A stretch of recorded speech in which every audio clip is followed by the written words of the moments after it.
대한민국 실제 사건. 안녕하세요. 우리 주변에서 생각보다 흔하게 일어나고 있지만 많은 분들이 알지 못해서 봉변을 당하고 있는 실제 사건들만을 소개해드리는 대한민국 실제 사건입니다. 오늘 소개해드릴 실제 사건은 성남시 수정구의 30대 여성 강주희 씨와 대전시 유성구의 70대 여성 박영미 씨가 겪은 안타까운 사연입니다. 이들에게 일어난 일은 누구에게나 일어날 수 있는 사고인 만큼 건강에 관심이 있으신 분이라면 꼭 보셔야 할 내용입니다. 때는 추운 겨울날의 토요일이었습니다. 30대 중반의 베테랑 보험 설계사 주희 씨. 그녀는 오전에 고객과의 상담을 마치고 연말 동창회 자리에 참석한 뒤 차를 타고 집으로 돌아오는 길이었습니다. 그런데 그날따라 주희 씨의 몸이 좋지가 않았습니다. 몸이 으슬으슬 떨리는 등 오한 증상이 있었고 이마를 짚어보니 열도 상당했습니다. 주희 씨는 아무래도 겨울 감기에 걸린 모양이라고 판단합니다. 그녀는 끙끙 앓으면서 겨우 운전대를 부여잡고 집으로 돌아왔습니다. 시간이 늦은 터라 편의점에서 상비용 감기약만 겨우 사온 상태였습니다.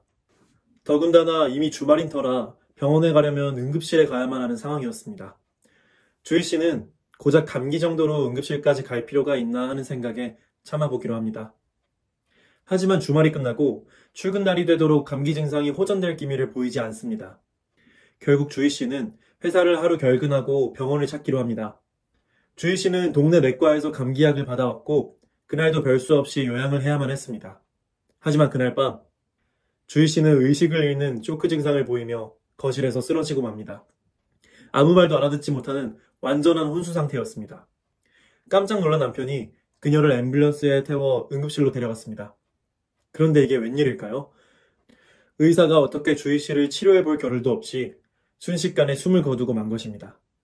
다음은 대전시 유성구에 거주하던 70대 중반 여성 박영미 씨의 사고 사례입니다. 영미 씨는 몇 년 전 불의의 사고로 남편을 떠나보냈고 효성이 지극했던 장남이 영미 씨를 모시고 살고 있었습니다. 영미 씨는 부지런하고 활달한 성품을 타고난 터라 야외 활동을 매우 즐겼다고 합니다. 친구들과 모여서 등산도 가고 나물도 캐고 하며 재미나게 살아가고 있었습니다. 그리고 영미 씨가 나들이를 나갈 때마다 아들이 영미 씨를 차에 모시며 운전기사 노릇도 해주었다고 합니다. 그런데 어느 순간 영미 씨는 식욕도 떨어지고 기력이 떨어지는 증상을 겪게 됩니다. 그 좋아하던 등산 생각이 싹 없어질 정도였습니다. 무엇보다 근육통이 심해져서 계단을 오르내리는 것도 힘들어진 상황이었습니다. 하지만 그 외에 특별히 아픈 곳이 없었기에 특별한 조치는 하지 않았습니다. 근육통이라는 게 영미 씨의 나이대에는 다 겪는 흔한 병인지라 영미 씨는 유난을 떨기가 싫었다고 합니다. 그래서 영미 씨는 이따금 물리치료실에서 온열 마사지를 받는 것으로 만족했습니다. 그러나 치료를 받았음에도 불구하고 영미 씨의 상태는 더 악화되어만 갔습니다.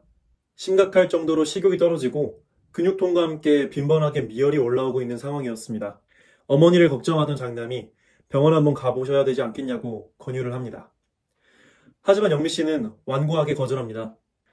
자연 치유력으로 이겨내야지 자꾸 병원 가는 버릇 들이면 못 쓴다는 평소의 지론을 내세운 것입니다. 그리고 다음날 아침 식사를 해야 하는데 시어머니가 나오지 않자 며느리가 문을 열어보게 됩니다. 그런데 그 안의 광경은 충격적이었습니다. 영미 씨가 가슴을 부여잡고 식은땀을 흘리며 쓰러져 있었던 것입니다. 며느리가 부둥켜 안고 괜찮으시냐고 여쭤보지만 이미 반혼수 상태라 응답이 없습니다. 영미 씨의 이마에는 열이 펄펄 끓고 있었습니다. 사색이 된 가족들이 영미 씨를 응급실로 모셔갔지만 그녀는 곧 세상을 떠나고 말았습니다. 평범한 일상을 살아가다가 급작스럽게 사망하게 된 두 사람. 의문을 품지 않을 수가 없습니다. 도대체 이들이 사망하게 된 원인은 무엇이었을까요? 주희 씨의 경우부터 살펴보겠습니다. 응급실로 실려온 주희 씨. 그런데 의사가 진단해본 결과 놀랍게도 주희 씨의 증상은 몸살 감기가 아니었습니다. 의사의 말에 따르면 주희 씨는 감기가 아니라 폐혈증이라는 겁니다. 폐혈증은 처음엔 평범한 감기 몸살 증상으로 위장하다가 급작스럽게 악화되어 환자를 의식불명 쇼크 상태에 빠지게 만드는 극히 위험한 병입니다. 쇼크가 올 정도라면 이미 환자의 장기 대부분이 세균에 완전히 감염되어 인체 내부가 완전히 붕괴된 상태라고 봐야 합니다. 특히나 이 병의 무서운 점은 따로 있습니다. 급성 폐혈증을 감기로 여기고 방치하다가 쓰러질 경우 환자는 치사율 40에서 60%의 치명적 위기에 노출될 수 있는 것입니다. 주희 씨 역시 급성 폐혈증이 중증으로 진행된 상태였습니다. 주희 씨의 혈액에서 매우 심각한 수준의 염증 수치가 나왔고 그건 이미 감염이 심각하다는 뜻이었습니다. 당직 A가 신속하게 항생제와 수액을 투여했지만 이미 때는 늦어 있었습니다. 주희 씨의 신체 곳곳이 괴사하기 시작했고 혈압은 떨어져만 갔습니다. 심지어는 피부의 색깔이 시퍼렇게 변질되기까지 했습니다. 어떻게 손을 쓸 방도가 없는 상황이었습니다. 주희 씨는 그렇게 안타깝게 세상을 떠나야만 했습니다. 영미 씨 또한 노인 근육통이나 가벼운 무기력증이 아닌 무서운 병을 앓고 있었음이 밝혀졌습니다. 엑스레이를 찍어보니 영미 씨의 폐에 동전만한 구멍이 뚫려 있었던 것입니다. 폐렴이 급속도로 진행되어 형성된 폐농양이었습니다. 폐농양이란 폐가 세균에 감염되어 세포가 괴사하게 되는 질병입니다. 폐에 구멍이 뚫리는 것도 모자라 그 자리에 고름주머니가 차게 됩니다. 가족들은 영미 씨의 증상이 노인폐렴의 전조라고는 꿈에도 상상 못했을 것입니다. 노인폐렴 발생 시 아무런 증상 없이 폐렴균이 조용히 퍼지는 케이스가 30%나 된다는 사실도 몰랐을 겁니다. 영미 씨 역시 무증상 폐렴이 방치되다 못해 폐농양과 폐혈증이 동시에 진행된 심각한 상태였습니다. 의사가 항생제를 광범위하게 투여해 보았지만 이미 때는 늦어 있었습니다. 몇 시간 후 영미 씨는 깊은 혼수 상태로 병세가 악화되었고 급기야는 사망하고 말았습니다. 영미 씨가 너무 늦게 병원을 찾았던 것입니다. 문제는 이뿐만이 아니었습니다. 역학조사를 통해 추적해본 결과 이 두 사람에게는 공통점이 발견되었습니다. 그건 바로 두 사람이 주기적으로 자동차를 이용해 왔다는 것입니다. 즉, 이들은 자동차 내부의 세균에 감염되었을 가능성이 매우 높았습니다. 누구나 다 타고 다니는 자동차를 이용한 것 때문에 세균 감염으로 죽을 수 있다니 그게 대체 무슨 소리지? 하고 의문을 표하실 수 있는 부분입니다. 하지만 영국 연구진의 분석 결과를 들으시면 놀라실 겁니다.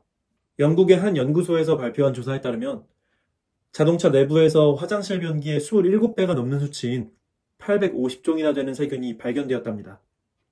다시 말하자면 자동차가 변기보다 27배나 위험하다는 것입니다. 이 850종 세균 속에는 폐렴을 일으키는 폐렴 쌍구균이나 식중독을 일으키는 황색 포도상구균 같은 극히 위험한 세균도 포함되어 있습니다. 그뿐만이 아닙니다. 차량 한 대에 서식하는 세균의 개수를 다 합치면 그 수가 100억에 육박한다고 합니다. 공중 화장실 변기의 세균 수가 평균 3억 마리인 것에 비하면 어마어마한 차이입니다. 요약하자면 자동차 내부에는 세균 수십억 마리가 득실거리고 있다. 사실상 세균 둥지나 다름없다는 것입니다. 여기서 다시 주희 씨와 영미 씨의 사례로 돌아가 보겠습니다. 주희 씨는 유능한 보험 설계사로서 외근과 출장이 잦았습니다. 그녀는 자연히 자가용을 빈번하게 몰게 되었고 식사를 간편하게 차 내에서 때우는 일도 잦았습니다. 그러다 보니 기어 주위에 탄산음료 자국이나 빵 부스러기가 흩어져 있는 상태였습니다. 환경이 조성되자 곧 기어 주변에서 포도상구균이 번식하기 시작합니다. 운전을 하다 보면 반드시 기어를 조작할 수밖에 없습니다. 그때 기어의 포도상구균들이 주희 씨의 손을 타고 그녀의 호흡기 내부로 유입되었습니다. 그렇게 주희 씨는 폐혈증에 감염되고 만 것입니다. 영미 씨 또한 마찬가지였습니다. 아들이 어머니를 차에 태울 때마다 영미 씨는 뒷좌석에 앉곤 했습니다. 등산이 취미인 영미 씨의 신발에는 흙이 가득 묻어 있었습니다. 흙 신발을 신고 시트를 밟다 보니 신발에 묻어있던 폐렴 쌍구균이 차츰차츰 자동차의 바닥 시트로 옮겨온 것입니다. 바로 이 폐렴 쌍구균이 영미 씨의 생명을 앗아간 범인이었던 것입니다. 분석 결과를 듣고 나니 어떠신가요? 자동차 안에 그렇게 더럽고 위험한 세균이 많다고 하시며 놀라실 분 많을 것 같습니다. 하지만 우리는 그런 사실도 모른 채 아무렇지도 않게 자동차를 타오고 있는 상태입니다. 그런데 한편으로는 굉장히 걱정스러운 의문이 드실 겁니다.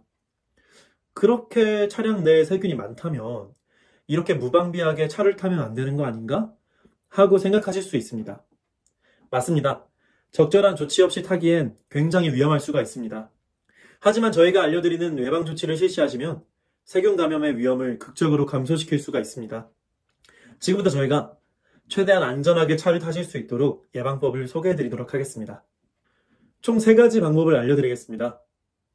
아주 간단한 예방법으로 무서운 세균들을 박멸할 수 있다는 사실을 아시면 깜짝 놀라실 겁니다.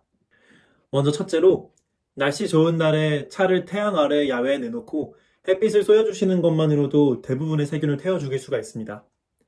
세균이 햇빛에 취약하다는 건 일반적 상식입니다. 차량도 마찬가지로 이 일광소독법을 통해서 세균을 잡을 수가 있는 것입니다. 딱 4시간만 차에다가 햇빛을 쏘여주시면 세균 걱정을 안 해도 좋을 정도의 예방 효과가 있다고 합니다. 다음 두 번째 예방법은 차량 내부 공기를 환기시켜주는 방법입니다. 계속 창문을 닫고 운전하다 보면 내부 공기가 밀폐되어서 세균 위협에 노출되기가 쉬워집니다. 이럴 때 10분만 창문을 열어주시면 외부 공기 유입과 함께 차량 내 세균의 50%는 감소시킬 수가 있다고 합니다.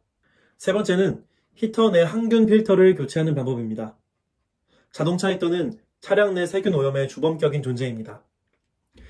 특히 겨울철엔 히터 내부 온도가 뜨겁게 달궈질 수밖에 없습니다. 이렇게 온도가 따뜻해지면 내부에서 세균이 들끓기 딱 좋은 환경이 됩니다. 특히나 히터 내부 항균 필터의 경우 그런 부품이 있다는 사실도 모르는 분들이 태반인 상태입니다. 이 항균 필터 내에는 자동차 내 최대 규모인 21억 마리의 세균이 들끓고 있다고 합니다. 특히 항균 필터 내부의 바실러스, 코리네 박테리움 같은 세균은 역류와 노인 폐혈증의 주요 원인이 되는 세균들입니다. 그럼 오염된 항균 필터로 인한 세균 감염을 어떻게 막아야 할까요? 방법은 아주 간단합니다. 조수석 수납함을 열고 항균 필터를 교체해주는 것만으로도 충분히 예방이 가능하다고 합니다. 그런데 언제 필터를 교체해야 하는지 주기가 궁금하실 겁니다. 필터의 교체 주기는 6개월에 한 번입니다. 또는 10,000km 주행 시마다 한 번씩만 교체해 주시면 히터 세균 감염에서 안전해지실 수 있다고 합니다.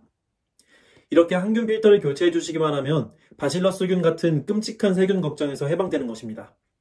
자, 오늘은 자동차 내 세균으로 인한 사고 사례들을 보고 또 차 내에 득실거리는 세균들을 박멸하는 간단 예방법도 함께 알아보았습니다. 우리 주변에서 흔하게 일어나는 충격적인 실제 사건들과 그것을 예방하는 방법까지 알려드리는 대한민국 실제 사건. 오늘의 사연은 여기서 마치겠습니다. 구독과 좋아요는 저에게 큰 힘이 됩니다. 더 좋은 영상으로 찾아뵙겠습니다. 감사합니다.